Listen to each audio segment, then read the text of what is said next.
Thank you so much to all of you for coming here today, and I'm particularly grateful for Pierre-Michel Menger for having given me the opportunity to present my work to you, and especially for the exchanges that the series of conferences have made possible. It's been very stimulating for me, even beyond the presentations themselves, because some of the conversations have continued outside the talks. So I've given 3 talks. The titles are there, and today's the conclusion. There will be 2 parts. Today I'm kind of taking a bird's-eye view and discussing what are the normative implications of some of the ideas that I've developed over the last 3 weeks. And I will also move on toward a broader research program centered on the sociology of cultural processes. So I will give the first half in French and the second half in English. Okay? So the last conference had been advertised in English, so it's partly why I'm going to give it in English. So only the second part has a PowerPoint presentation, but the first part is really a summary. First a summary and then an elaboration on what to take, what are the normative implications of what I've done. Alors, les 3 conférences précédentes ont porté sur le travail que j'ai développé au cours des 10 dernières années, qui concernait dans le premier cas les frontières morales, les frontières de classe et le bien-être collectif, ensuite l'évaluation et finalement la stigmatisation et la discrimination. Et compte tenu qu'il y a plusieurs personnes dans la salle qui n'ont pas pu être là pour toutes les conférences, je vais résumer certains des thèmes majeurs et vous allez voir un peu comment ça se tient ensemble parce qu'il y a quand même des thèmes transversaux qui relient le tout. Alors, dans le premier cours, j'ai revisité mes livres « La morale et l'argent » et « La dignité des travailleurs » dans le contexte des nouveaux développements sur le néolibéralisme qui se sont accentués depuis que les livres sont parus. Money, Morals and Manners était sorti en 92, The Dignity of Working Man en 2000. Et je m'inspire ici en partie des travaux que j'ai co-dirigés avec le politologue Peter Hall qui portaient sur Successful Societies, qu'on a traduit en anglais par le thème bien-être collectif, où on examinait dans un groupe un collectif qui inclut une quinzaine de chercheurs de différentes disciplines. Quels sont les divers critères par lesquels on peut analyser ou approcher qu'est-ce qu'une société qui favorise le bien-être collectif? Et la dimension dans laquelle je me suis spécialisée, dans le contexte de cette équipe qui inclut des gens comme Will Kymlicka, qui travaille bien sûr sur le multiculturalisme, Bill Sewell, l'historien, qui travaille sur le capitalisme. On attaque chacun différents aspects de la question du bien-être collectif.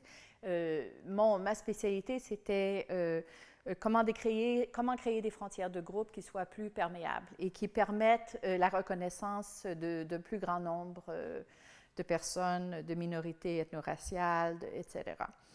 Alors, le deuxième livre qu'on a produit ensemble s'intitulait « Social Resilience in the Neoliberal Era ». Et l'accent, le concept de néolibéralisme, on l'avait approché en analysant les dynamiques qui sont liées à ce qu'on a, la privatisation du risque, le fondamentalisme de marché, market fundamentalism, l'idée que la compétition devient de plus en plus le principe autour desquels les relations sociales sont organisées et les cadrages à travers lesquels les gens définissent la valeur des individus et leur propre valeur personnelle. Dans ce contexte-là, j'ai élaboré sur la question des critères d'évaluation de la valeur des personnes tels que pensés par les classes moyennes supérieures et les classes ouvrières, col blanc et de bas niveau et col bleu en France et aux États-Unis.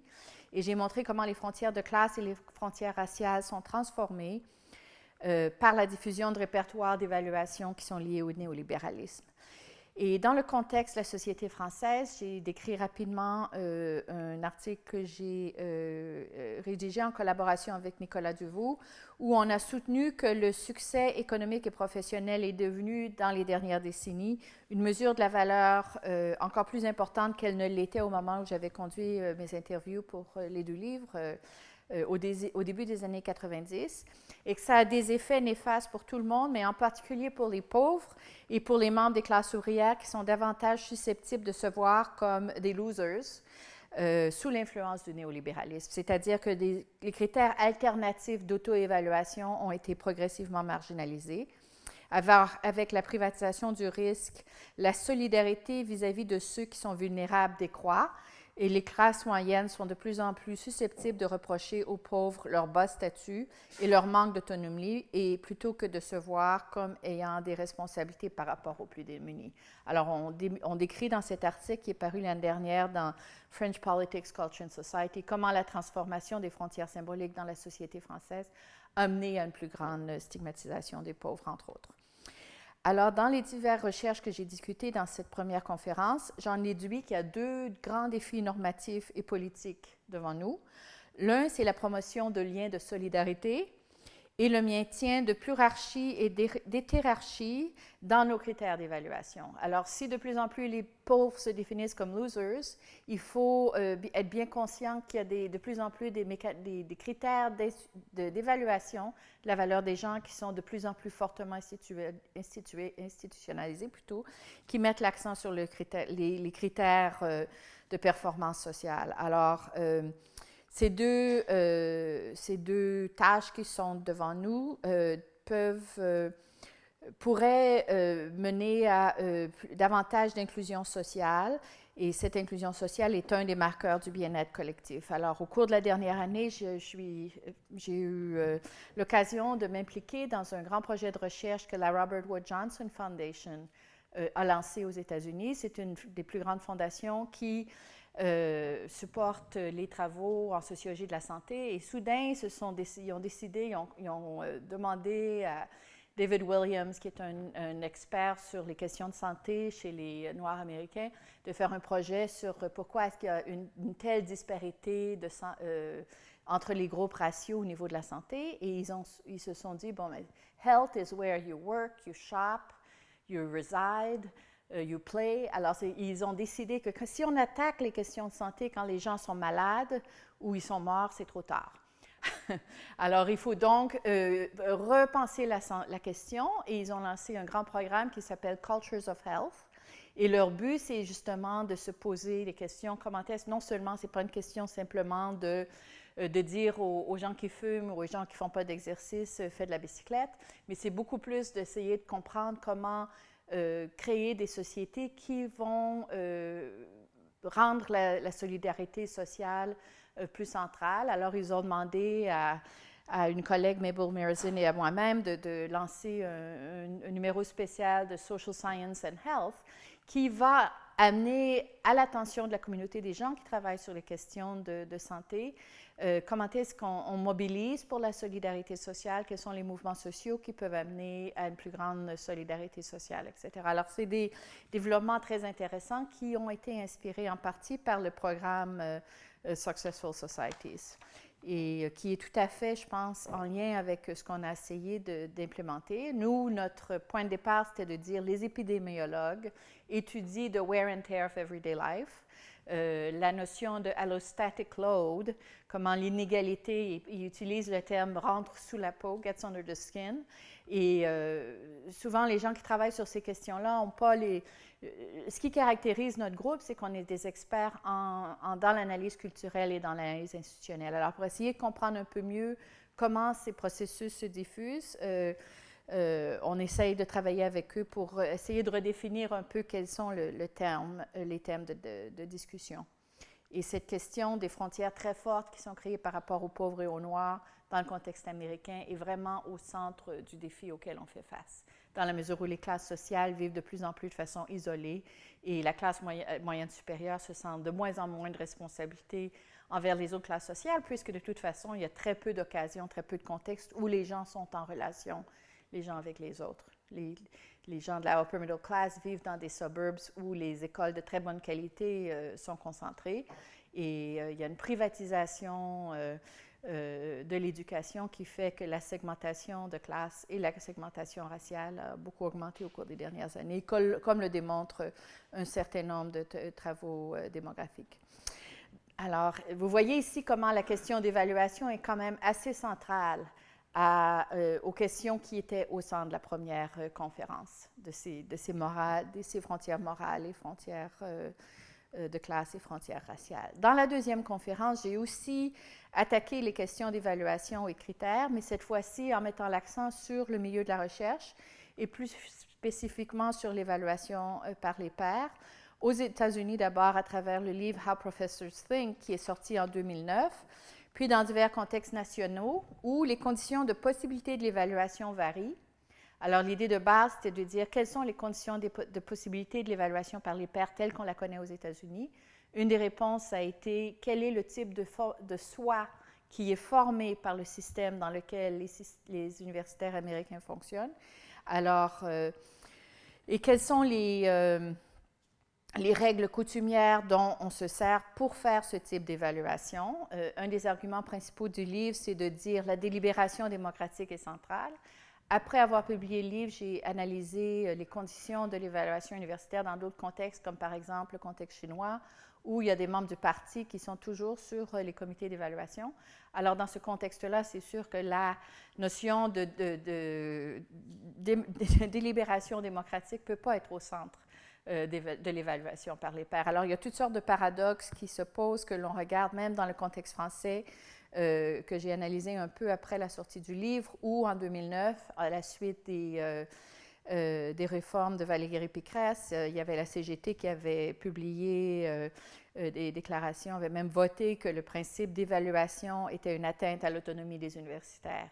Ce qui veut dire que ça a vraiment à voir avec la formation du soi. Qu'est-ce qui est compris comme étant essentiel à l'évaluation, au prestige professionnel ou à l'encontre. Et dans le contexte de How Professors Think, j'avais vraiment démontré comment la capacité de puiser sur une expertise, pas une expertise dans le terme français, mais dans le sens connoisseurship, qui est développée au cours d'années et d'années de familiarité gagnée autour d'un sujet en particulier, légitimait, était une condition pour l'autonomie des chercheurs. Alors, et compte tenu qu'il n'y a pas de syndicat très fort dans le contexte des universités américaines, ce n'était pas contesté du tout de la façon dont c'est contesté ici.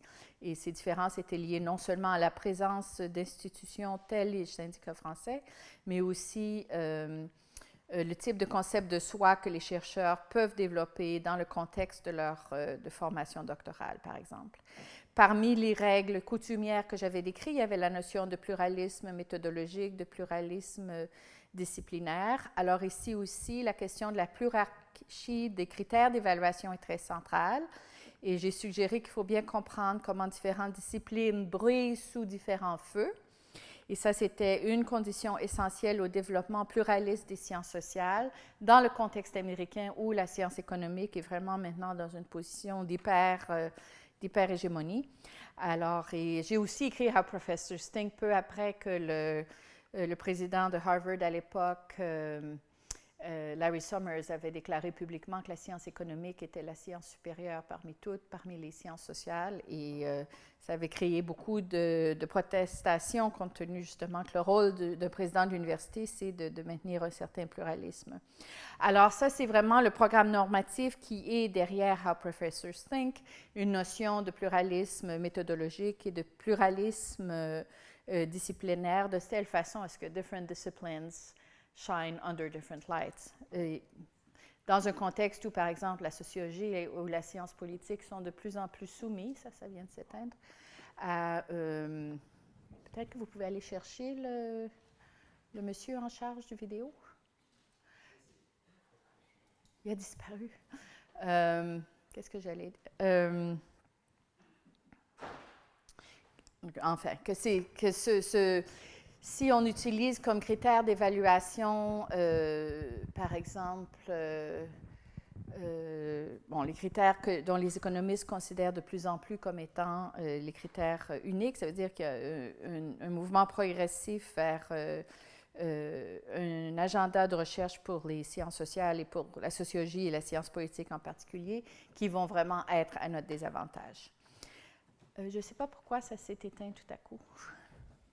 Alors, au-delà de How Professors Think, je n'y ai pas touché, hein, ça tout simplement...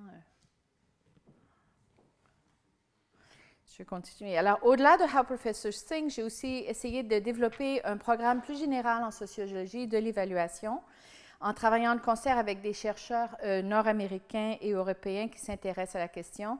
Alors, j'ai proposé un programme de recherche portant sur l'analyse des règles coutumières d'évaluation telles qu'elles sont élaborées pour des objets particuliers. Alors, vraiment essayer de sortir du contexte spécifique de l'évaluation par les pairs pour réfléchir de façon plus comparative sur, essayer de voir quelles sont les règles coutumières d'évaluation d'un objet à l'autre. Alors, j'ai décrit brièvement un projet. Vous voulez que j'arrête ou Non, j'ai peur que le vidéoprojecteur... Ah oui, vous voulez que j'arrête pour que vous... Non? OK. Alors, j'ai mentionné en particulier une analyse comparée des conditions du black boxing, évaluatif, comparant le cas de la critique littéraire. Philippe Chang, qui est une postdoc qui travaille avec moi, qui fait une analyse des gens qui font des book reviews pour le New Yorker, New York Review of Books, etc. Alaric Bourgoin, qui est un ancien étudiant du Centre de sociologie de l'innovation ici, qui a fait une analyse des cabinets de gestion pour voir comment est-ce que les management consultants font leur évaluation, finalement avec le cas de l'évaluation par les pairs que j'ai moi-même étudié. Et le but, c'était vraiment de comparer comment est-ce que les objets étant comparés, les livres, vous pensez que ça ne va pas aller? Ah bon, c'est beau. OK.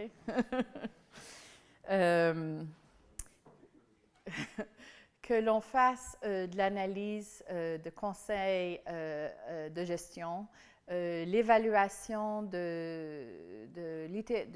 littéraires ou l'évaluation par les pairs. Les groupes en charge de faire l'évaluation sont certifiés de façon très différente. Les objets qui sont comparés de façon très différente. Le formatage de l'évaluation elle-même dépend de supports matériels très différents. Et il s'en sort que les règles coutumières d'évaluation varient aussi. Alors, le but était de développer une sociologie de l'évaluation qui soit plus cumulative et qui combine les vertus des travaux américains sur la question en sociologie culturelle et économique avec les travaux européens et français en particulier, car il existe une très forte tradition dans l'analyse de l'évaluation ici, qui, quoique inspirée par la sociologie bourdieusienne, va bien au-delà. Alors, le but pour nous, c'est vraiment d'essayer de réfléchir sur le black boxing processus, mais de façon comparative. Dans la troisième conférence qui portait sur les expériences de la stigmatisation et de la discrimination aux États-Unis, au Brésil et en Israël, là encore, la question des critères pluriels était au centre de la discussion. Comme on examinait avec mes collaborateurs dans ces pays, on est un groupe de 7, on est en train de terminer un livre qui devrait être terminé très bientôt. On revisite la question de l'existence des critères pluriels d'évaluation en examinant comment des membres de groupes stigmatisés répondent au fait d'être traités de façon injuste. Alors, plus précisément, on analyse comment les expériences et les réponses données par des membres de différents groupes, les Noirs aux États-Unis, les Noirs au Brésil, les Éthiopiens noirs en Israël, les Mizrahi qui sont les Juifs orientaux et les Arabes palestiniens en Israël. Comment leur expérience de la stigmatisation et de la discrimination et leurs réponses varient avec la communauté, d'une communauté politique à l'autre, et en particulier quelles sortes de réponses sont rendues possibles dans l'univers dans lequel ils vivent. Comment les répertoires culturels qui sont plus ou moins présents d'un contexte à l'autre rendent possible différents types de réponses, mais aussi j'ai présenté le concept de groupité, qui est quand même un mot un peu absurde, mais en anglais c'est groupness. C'est un concept qui est devenu beaucoup plus populaire au cours des dernières années, qui a été en partie promu par Brubaker. Alors dans notre livre, on opérationnalise ce concept de groupness et on explique comment, par exemple, le fait que les Noirs américains soient beaucoup plus prompts à confronter la stigmatisation. Et on explique ça en partie par les répertoires culturels qui les entourent, le Civil Rights Movement. Alors, c'est aussi l'expérience historique des groupes. Alors que il y a deux groupes qu'on a comparés qui ont très peu de groupness, les Noirs au Brésil et les Mizrahi en Israël. Alors, on propose une approche qui, justement, a à voir avec le type de processus sociaux que je vais décrire dans quelques minutes. Alors, cette troisième conférence touchait à une question normative, à savoir comment nos sociétés créent des conditions plus ou moins favorables à la reconquête de la reconnaissance par le plus grand nombre. Alors, j'ai particulièrement insisté sur l'importance de diffuser des répertoires contenant des définitions plus inclusives d'appartenance culturelle, cultural membership, qui peuvent agir comme des tampons ou des échafaudages pour résister à l'effet du fondamentalisme de marché. Alors, c'est là une des conditions essentielles à la résilience sociale. Alors, vous voyez ici comment je retourne. Alors, d'une part, les psychologues qui analysent la résilience ont un peu une image de Superman qui résiste aux défis auxquels ils font face, mais grâce à ses ressources internes. Alors, le programme intellectuel, le programme de recherche que le groupe Successful Societies a proposé, c'est au contraire une approche sociologique des conditions institutionnelles et culturelles qui nourrissent la résilience sociale, conçue non pas comme propriété individuelle, mais comme des caractéristiques de groupes sociaux qui sont rendues possibles par la façon dont la société dans laquelle ils vivent leur donne les ressources pour encourager ce type de réponse. Ainsi, encourager le bien-être collectif nécessite une meilleure compréhension de la façon dont la culture d'inclusion peut être promue par diverses instances politiques, par les médias, par divers groupes professionnels, etc. Alors, les sociologues et les politologues ont identifié 4 mécanismes qui contribuent à la diffusion institutionnelle transnationale. Alors ici, par exemple, les notions d'isomorphisme, d'apprentissage, de coercion et de compétition. Ici, je cite un certain sociologue, Frank Dobbin, mais je vais le contredire. Alors, faisant par exemple référence aux travaux de Michel Bakhtin, certains se sont penchés sur les changements idéologiques qui ont mis en évidence le caractère dialogique des messages, c'est-à-dire des messages qui sont suffisamment polymorphes pour être interprétés différemment par et pour séduire divers publics, les travaux de Robert Withnow, par exemple. Un autre papier qui a été particulièrement important sur ces questions, c'est Michael Schutzen, How Culture Works, qui analyse la question de qu'est-ce qui fait que certains messages deviennent résonnants comparés à d'autres. Je pourrais vous donner une liste beaucoup plus longue, mais je vais tout simplement vous dire que dans le changement, la perspective dont le groupe se sert, c'est plutôt que d'analyser, dans l'optique de la production d'un changement culturel, la question de qui présente le message et comment ces messages peuvent être reçus. Alors, on peut penser, par exemple, j'ai mentionné dans les conférences précédentes, si on réfléchit de façon comparative au processus de déstigmatisation des pauvres aux États-Unis, des Noirs, des obèses et des gens qui ont le sida, quels sont les groupes qui ont contribué à la stigmatisation ou à la déstigmatisation de ces groupes? Dans quelle mesure est-ce que les experts médicaux, les experts légaux, les mouvements sociaux se sont mobilisés, les médias se sont mobilisés? Dans quelle mesure est-ce que les individus eux-mêmes se mobilisent? On voit, par exemple, que les Noirs sont dans une position 1000 fois plus forte que les pauvres. Les pauvres se mobilisent très peu pour se déstigmatiser dans le contexte américain. Il y a beaucoup moins d'experts qui se définissent comme leur porte-parole. Alors que dans le contexte des Noirs américains, il y a eu un très, très grand nombre d'experts légaux. Le mouvement de déstigmatisation est très avancé. Et on peut dire que la même chose est vraie aussi dans une certaine mesure pour la déstigmatisation du sida. Abigail Sagi a fait une analyse du processus de stigmatisation de l'obésité qui montre que ça a quand même beaucoup... c'est devenu beaucoup plus important au cours des dernières années et que le processus de déstigmatisation est loin d'être... Alors ici, on peut faire vraiment une analyse comparée des processus par lesquels ces mouvements opèrent à travers différentes populations et vraiment approcher ça comme des mouvements auxquels différents groupes contribuent. Alors, dans ce contexte-là, c'est non seulement l'action des individus eux-mêmes qui compte, mais aussi les facteurs structuraux qui sont tout aussi importants. Alors, par exemple, pour ce qui est de la déstigmatisation des Noirs américains, dont j'ai traité la semaine dernière, leur reconnaissance peut être particulièrement difficile dans un contexte où la ségrégation spatiale est très grande. Alors, Massey et Denton d'American Apartheid ont bien montré que près d'un tiers des Américains n'ont jamais de contact avec ont très peu de contact avec les non-blancs. Et aujourd'hui, 85% des Noirs résident dans des voisinages à majorité noire. En ce qui concerne les contacts entre les classes, la récession n'a fait qu'aggraver la situation, alors que les classes moyennes supérieures qui s'isolent par peur du déclassement et les pauvres qui font l'expérience de barrières plus élevées pour sortir des quartiers de pauvres dans lesquels ils habitent. Alors, c'est une situation de dualisme accru qui ressemble, je pense, quand même un peu au processus de société duale qui a été décrit ici à Paris par Bruno Palier et ses collaborateurs, où nous avançons progressivement dans un système ou d'une société duale où la conscience de l'étendue du problème demeure très limitée, avec approximativement 35% des individus qui appartiennent au tiers supérieur qui continuent leur vie comme si de rien n'était, en grande partie inconscients de ce à quoi les autres doivent faire face. Alors, avec cette augmentation de l'isolation culturelle entre les classes, il peut devenir de plus en plus difficile de reconnaître que nos destins sont liés à celui des autres.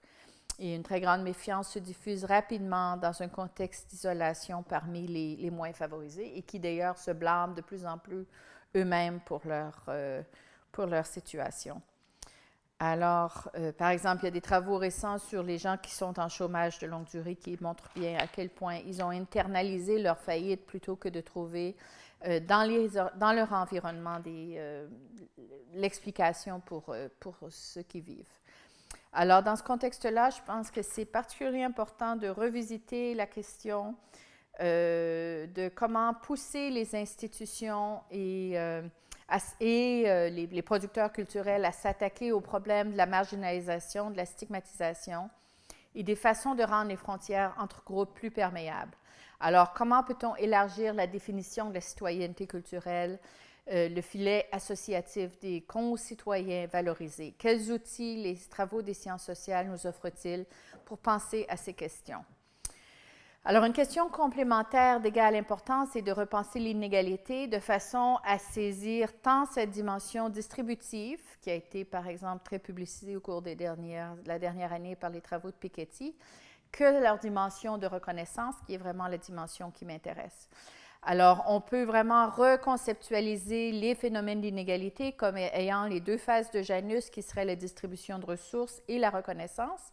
Dans le contexte américain, la vaste majorité des ressources porte sur la distribution des ressources et pas du tout sur la reconnaissance. L'étude de la reconnaissance demeure le domaine des philosophes. Les travaux de Charles Taylor, de Nancy Fraser sur la question sont très cités, ou sinon des psychologues sociaux tels Bruce Link ou Brenda Major qui travaillent vraiment au niveau de coping with stigma, mais les études demeurent extrêmement micro. Ils ne sont pas du tout liés aux questions de répertoire culturel qui sont si centraux à la sociologie culturelle à laquelle je me rattache. Alors, ce que j'essaye de faire et ce que je vais maintenant vous présenter un peu, c'est comment est-ce qu'on peut créer un agenda de recherche qui serait beaucoup plus centré vers créer des connexions entre ces deux aspects de l'étude de l'inégalité, qui est vraiment ce sur quoi le Successful Society Program se penche maintenant. Alors, qui serait vraiment le développement d'une approche des sciences sociales à l'étude des processus de reconnaissance. Et donc, l'agenda de recherche sur lequel on se penche et qui est aussi au centre du livre sur la stigmatisation et la discrimination aux États-Unis, au Brésil et en Israël, qu'on est à veille de compléter, où un des thèmes centraux, c'est que quand on interviewe nos 400 quelques personnes sur leurs expériences, la chose principale dont ils parlent, c'est de la stigmatisation et non pas de la discrimination. Le fait qu'ils sont ignorés, méprisés, sous-estimés, etc. Alors que la littérature américaine sur le racisme porte en grande majorité sur la discrimination, le fait de ne pas avoir accès aux ressources, au logement, à l'éducation, à l'emploi.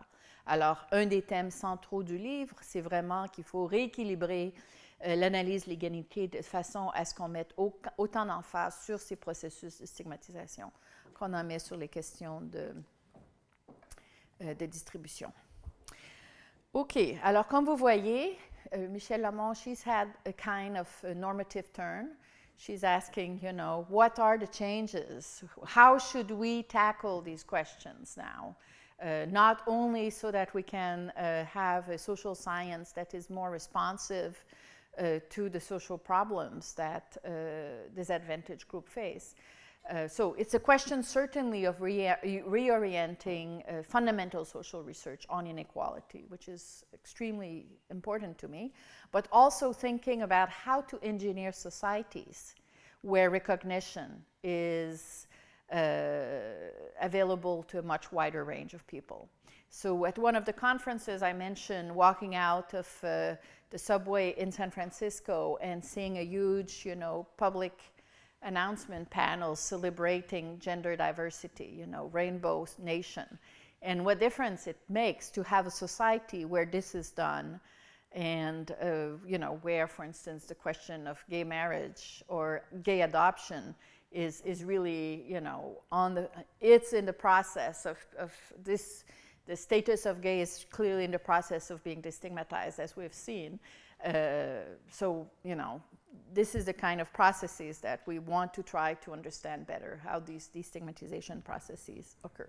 But before going there, I think what I'm going to propose to you now is how can we develop a sociology of cultural processes and their place in equality that is deeper than what we have to date. So here I'm going to draw on this paper that came out, and I apologize. I know the Collège de France, you're supposed to only offer original material, so I'm going to disobey and summarize to you this paper, which I co-authored with two of our graduate students, which is, for me, a very important paper, because I think that what we're doing in this paper is kind of opening new directions for research that I think will help us develop this agenda of thinking of inequality as having to do with stigmatization as much as distribution issues. So what we do in this book is that we first take as a point of departure, if we think, when you teach a basic undergraduate course on inequality in the US, there's a number of questions that are central. What are the classics that are on the syllabus? So typically the classic will include the concepts of exploitation and domination, all these type 1 processes that have largely to do with the monopolization of resources, what I was just talking about. And for a long time, this is basically what defined the teaching of inequality in the US. Since Bourdieu's book became so influential, we've seen in the American context a large number of books that were inspired by Bourdieu in part, but also by Collins and others, which talked about the access to non-material resources. So now the exercise inequality comes not only from the ability to extract surplus value or to exploit, but also the ability to monopolize non-material resources through, for instance, cultural capital. So that's what we call type 2 processes. And then there is a large literature where you don't have any actor, bad guys doing things. The notion of ecological effect, neighborhood effect. For those of you who are urban sociologists, you will quickly recognize how this operates. In this case, there's no agent. Okay, so what we did is we compared all these, here I'm jumping, I had problem with my PowerPoint earlier, so I'm going to go back and forth a few times in the PowerPoint to explain to you what we're trying to do. So in the first column here, processes concerned with the first dimension of inequality, material inequality. The second is symbolic inequality, and the third kind is location-based inequality, so basically ecological effect. And the fourth column is what we're concerned with, these cultural processes. And what do we mean by cultural processes? We're talking about, it's very amazing, when you start thinking about it, what are social scientists interested in? Most of what we're studying are social processes. All these words that ends with aization, modernization, rationalization, exploitation, etc. So if we think systematically about what are the processes where meaning making is central, this is what we're defining as cultural processes, but we're interested in how they feed inequality. So if we revisit in the first column the classical, mechanisms of productions of inequality as studied by Marx and Weber, for instance, opportunity, ordering, closure, etc. The main outcome of interest was the monopolization of material resources. And these were actions that could be continuous, but you also had the big bad guys doing the action, the capitalist. So there was always a notion of top-down. People, the agents of exploitation was a class.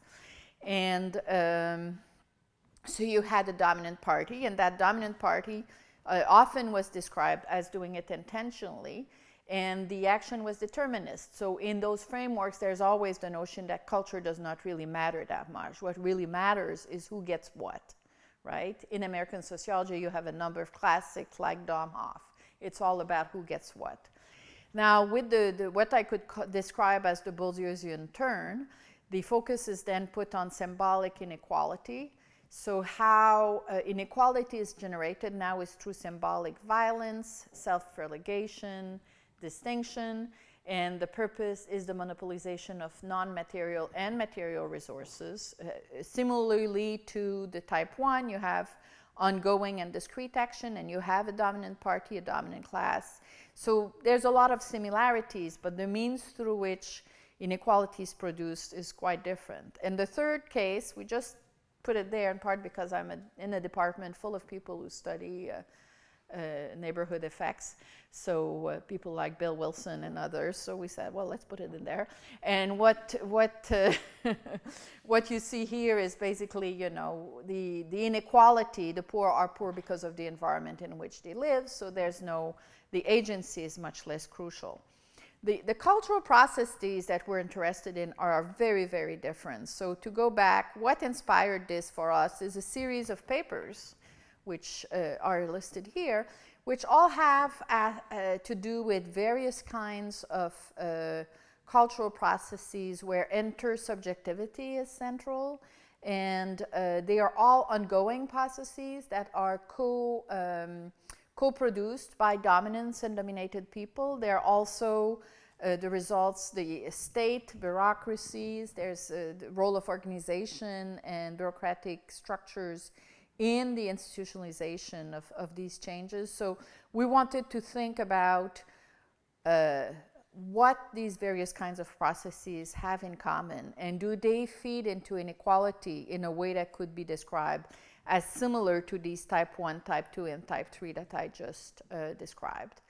To step back a little bit, I should say that when we started working on this, it's partly because you had the publication of 2 books that got quite a bit of coverage. The first column here, Framed by Gender by Cecilia Ridgway, the year that, she was, when we wrote this paper, she was president of the American Sociological Association, and she's a social psychologist. She starts with gender stereotypes, and she jumps from, the gender stereotypes through macro processes of inequality. And you had something very similar in Doug Massey's book, Categorically Unequal. He starts with these gender stereotypes that women and men are either competent or warm. You cannot be the same. So often social psychologists are using these basic, I think, fairly universalistic statements about what organizes cognitively how we categorize people. And then in both cases, they go directly from these cognitive structures to macro inequality. And as a cultural sociologist, as you can see in the last column, my collaborators and I said, well, there's a big black box here, which is, how do the cultural processes operate in the middle, which were not at all conceptualized by social psychologists such as Cecilia Ridgway, but also by demographers such as Doug Massey. So our goal was really to try to understand the intermediary role of cultural processes. The middle column here, you have several books that tried, often influenced by Bourdieu and others, to understand how cultural processes feed into macro social processes. But, for different reasons, we thought, okay, these are the books. They're helpful books, but they were not dealing with what we were really concerned with. So basically, that's how we understood the landscape as we were starting to work on on this project. At the moment also where in cultural sociology there was just then a lot of interest in cognition and culture. With Paul DiMaggio, for instance, who wrote a 98 paper which really was urging sociologists to draw much more on cognitive science. So here you have a little bit the chronology of how these various approaches developed. And if you want, we're trying to think about these pathways as not mutually exclusive. It's more like, let's think about these pathways in a more plural way, to really think about how they all feed together into inequality. It's not that if you focus on cultural processes, cognition dynamics are not at play anymore, or monopolization of material resources. Basically the opposition between the materialist and the culturalist is plain stupid. We want to think about the pathways as multiple and really try to reach a more detailed level of understanding in how these pathways operate. So that's what we try to do in this paper. So you can see the last column that describes what these cultural processes, what would be their characteristics. Well, we really think about it a little bit like using Giddens' model. It's the unfolding character of everyday life. They are constantly operating as we are producing collectively, intersubjectively, shared definition of everyday life. So it's strongly phenomenologically influenced as an approach, but it's also very much connected with the distribution of resources and recognition in particular. It involves coordination of action. It is both intentional and unintentional, and most importantly, it opens and closes possibilities. So in this particular paper, we decided to focus on two broad types of cultural processes and analyze how they may close and open opportunities. And we decided to focus on the two families we decided to focus on are identification and rationalization. And more specifically, first we're going to define them. So for identification, we can talk about the model by Brubaker and Cooper, their 2000 paper in Theory and Society, which is a very famous paper, where I think what they're doing is very similar to Richard Jenkins' 1996 paper, which is to talk about social identity as involving both self-identification, what does it mean to be a Québécois for Québécois, but also group categorization. How do English Canadians, Americans, and others define this group identity? And the identification is the process of those two aspects. And we're talking about identification, which means that it is ongoing. It's not something finite. It's something that is constantly reenacted. And if we look, and the other general process we're looking at is rationalization. And here we're drawing on Weber, focus on means, ends, kind of logic, and also the use of universal rules. And in exemplifying the kind of process that we're concerned in this paper, we have two sub-processes, rationalization and stigmatization for the case of identification, and evaluation and standardization for the case of rationalization.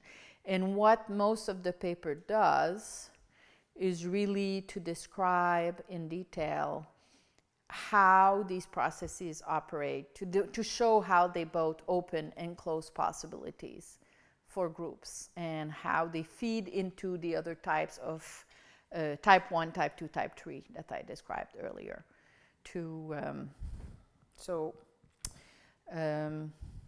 looking at my watch to see how much time I will have to get really into the detailed demonstration of how the argument unfolds. Maybe before going there, I will simply bring you to the conclusion of the argument, and then I'll come back and do the demonstration. So here this slide is really showing how these various processes co-produce inequality And here this slide kind of tells you the same thing with these various processes feeding into it. And this is actually what, if you juxtapose the one with the black box, the social psychological model at the one hand, and on the other hand, the outcome, the macro production of inequality, this is how we suggest that it is operating. So the meso-level cultural processes that we're concerned with are feeding the other levels, which in turn are feeding into different aspects of inequality.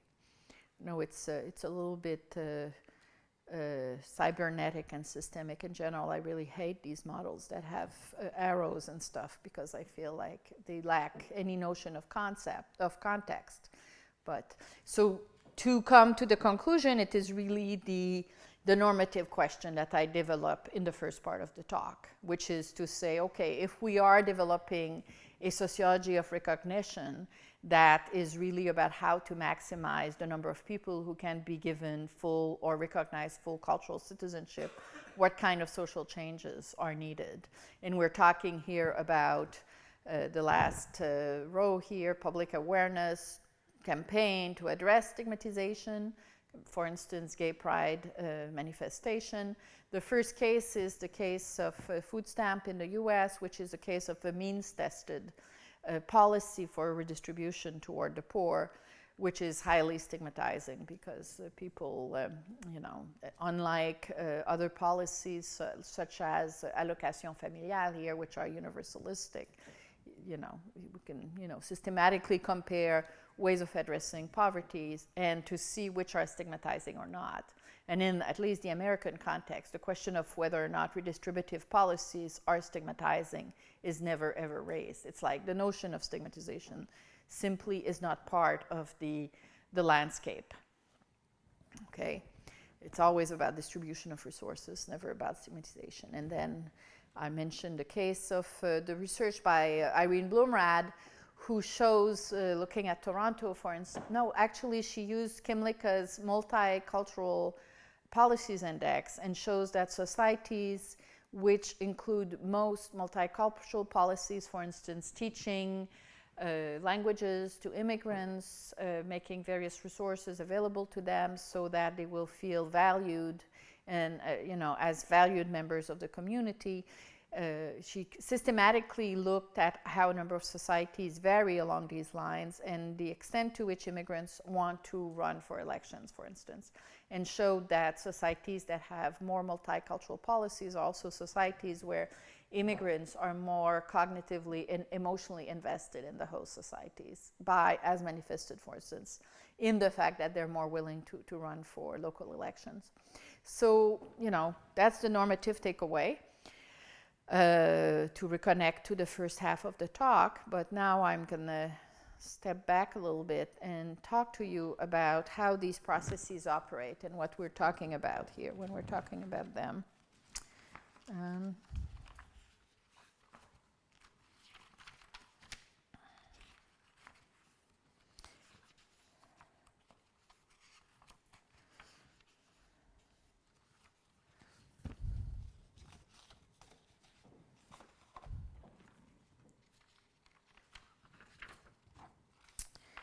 Okay.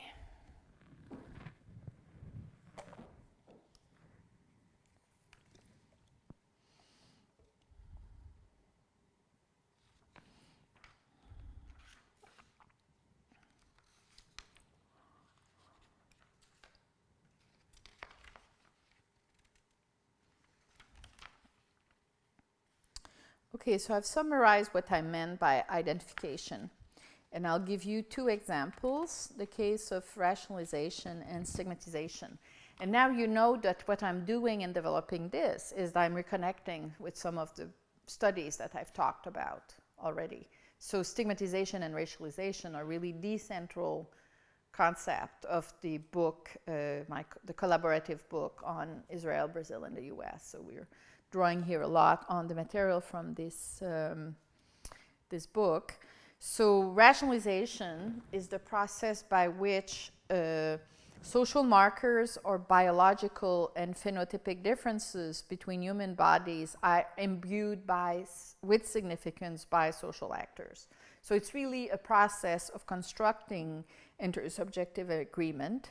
Meaning making is central to this process, as phenotypic markers do not speak for themselves but have to be interpreted through shared and locally embedded categories. Moreover, rationalization necessitates that actors share an understanding of the significance attached to these markers and how they differentiate different groups. And then, of course, we know that, census, there's many ways in which institutions contribute to the institutionalization of the racial categories. At the same time, we say racialization implication for inequality can be ambiguous and open-ended. In many instances, actors who engage in racialization intend, in fact, to counteract oppression and inequality through calls for social inclusion and political representation. It's clear in the Black Power movement, for instance. They claim they want to be racialized. They embrace their collective identity. More specifically, the subordinated contribute to the reproduction of group boundaries by embracing their ethno-racial identity, thus participating in the stabilization of racial classification systems. Hence, the generation of inequality along racial lines come not primarily from above, as in dimension 2, but is produced conjointly and relationally by the dominant and the subordinated groups. In other cases, racialization by dominant groups is more unidirectional, for instance, through the mobilization of racial stereotypes in the workplace, and closes opportunities for the subordinate groups without the direct input of the subordinated group. Thus, the outcome of interest is open-ended and has to be traced on a case-by-case basis. So you cannot presume that these mechanisms always result in inequality.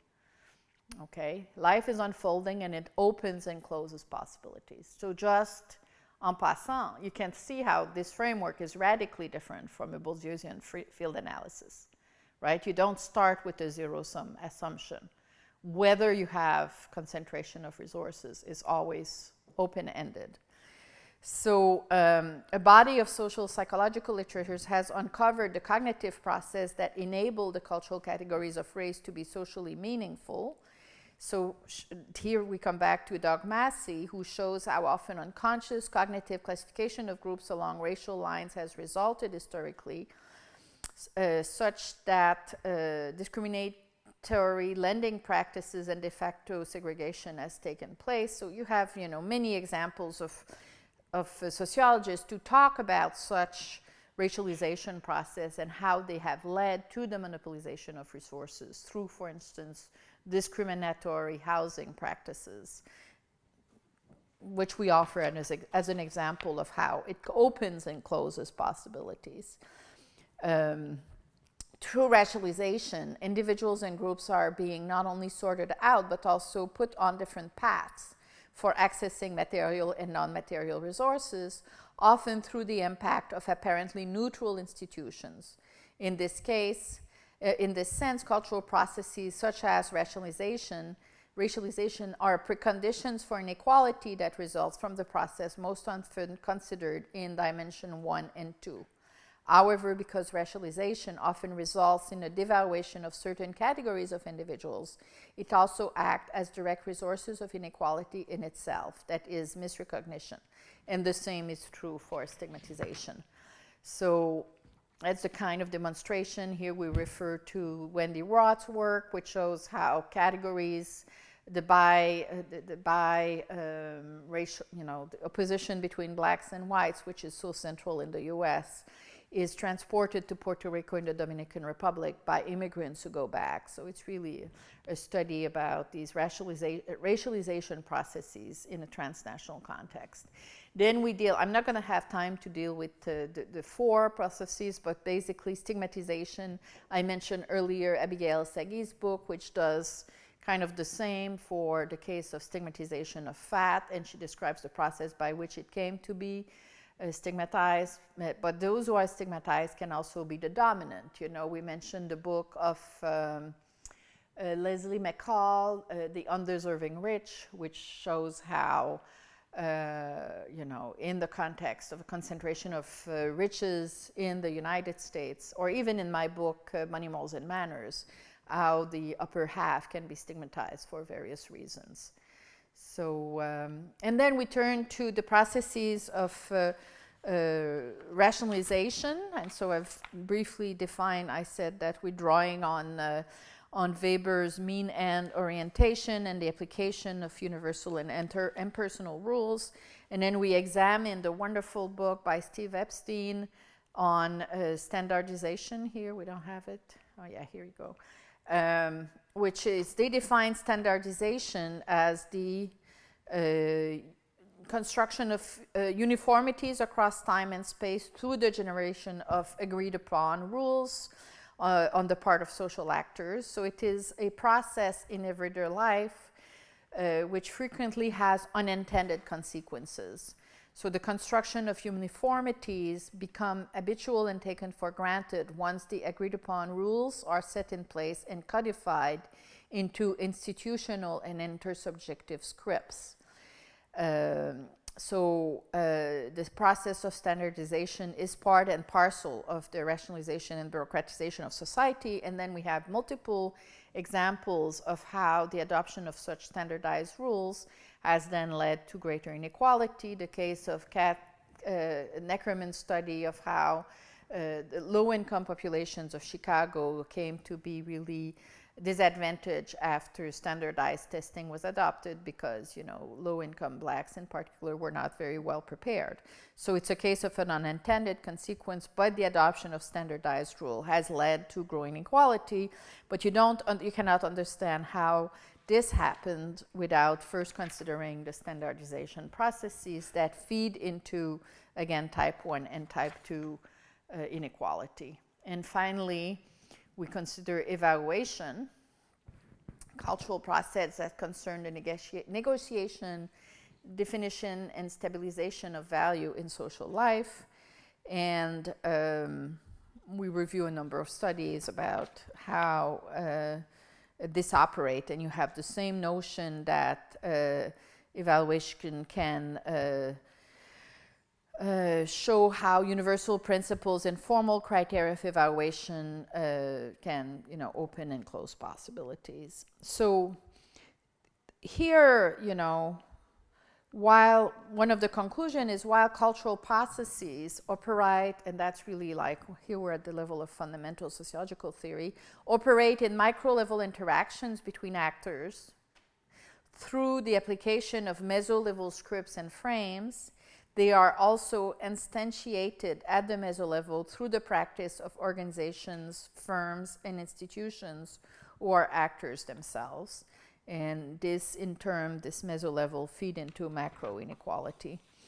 So this is where this stands. And I think, what is ahead of us, if people think this is interesting, we're going to continue to do work on this. It's a little crazy as a project, but I think that we can revisit, for instance, exploitation or domination as cultural phenomena too, which is precisely what Bill Sewell, the cultural historian, is now doing.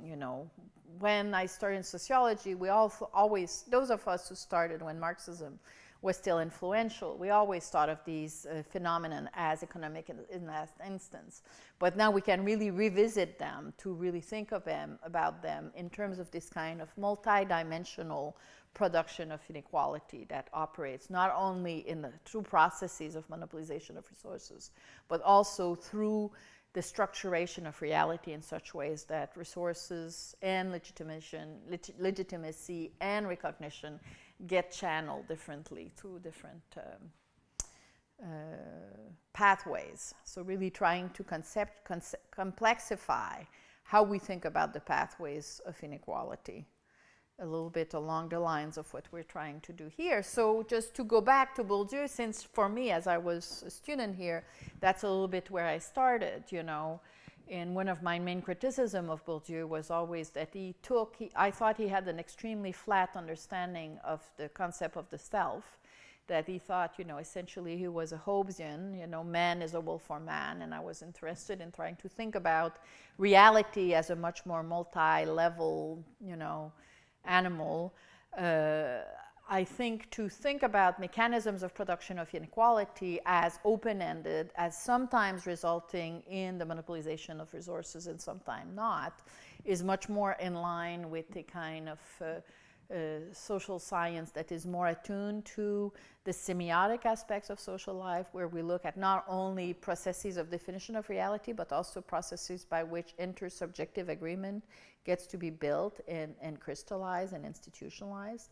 So it really moves us far away from the normative questions with which I started to really try to think about, really fundamental questions about how we think about social life.